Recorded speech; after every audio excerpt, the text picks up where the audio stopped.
है कि हिंदू धर्म में अनेक देवी देवता क्यों हैं, तो आइए इस पर बात करते हैं। दिव्य गुण, धर्म और स्वभाव से परिपूर्ण स्वरूप वाले देवी देवता ही होते हैं। सामान्यतः ये देवी देवता सत्य, धर्म और सद्भाव का पालन करने वाले होते हैं, किंतु परिस्थितिवश यदि इनका स्वभाव कुछ परिवर्तित हो जाए तो फिर ये ऐसे अपने कर्तव्य और वचन से बंधे होने के कारण करते हैं। इनमें अपने भक्तों, श्रद्धालुओं और धर्म प्रेमी लोगों को वरदान देने की दिव्य क्षमता होती है। सामान्यतः लोगों की धारणा है कि देवी देवता 33 करोड़ हैं।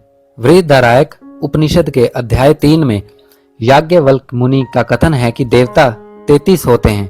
इन देवताओं में एक प्रजापति, एक देवता इंद्र, 12 आदित्य, 11 रुद्र और 8 वसु सम्मिलित हैं।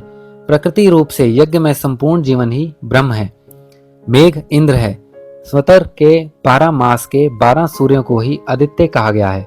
5 ज्ञानेंद्रियां, 5 कामेंद्रियां और 1 मन, ये कुल 11 रुद्र हैं। अग्नि, पृथ्वी, वायु, आकाश, आदित्य, ग्रह, चंद्रमा और नक्षत्र, ये 8 वसु हैं। ऋग्वेद में देवी देवताओं के बारे में कहा गया है कि एक सत्स्वरूप परमेश्वर को विद्जन अनेक प्रकार से और अनेक नामों से संबोधित करते हैं।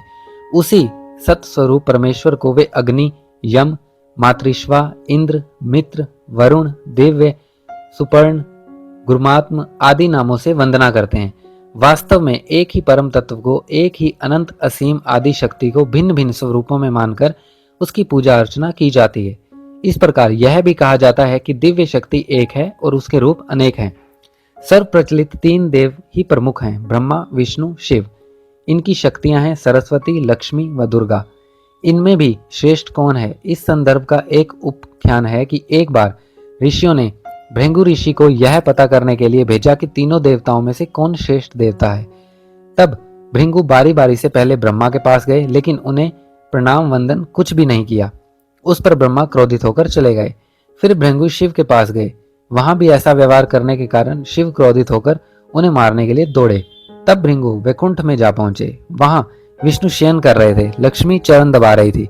भृंगु वहां जाकर खड़े हो गए, लेकिन विष्णु ना जागे। तब क्रोधित होकर उन्होंने उनकी छाती पर लात मारी। तभी विष्णु की नींद खुल गई और वे विनम्र होकर बोले कि हे ऋषिवर, आपको चोट तो नहीं लगी, क्योंकि मेरा वक्ष तो वज्र के समान है और आपके पांव अति कोमल हैं। विष्णु के ऐसे मृदुल व्यवहार से भृंगु लज्जित हो गए। फिर विष्णु ने भृंगु को आसन पर बैठाकर उनका सम्मान किया। इससे भृंगु तुष्ट हो गए। उन्होंने ऋषि समाज में आकर कहा कि विष्णु ही तीनों देवताओं में श्रेष्ठ हैं। तभी से विष्णु सात्विक देव भी कहलाए। तो दोस्तों, ये थी हमारी आज की जानकारी। उम्मीद करते हैं कि आपको बहुत पसंद आई होगी। ऐसी और जानकारी प्राप्त करने के लिए प्लीज हमारे चैनल को सब्सक्राइब करें और अपने सुझाव हमें कमेंट बॉक्स में भेजें। धन्यवाद।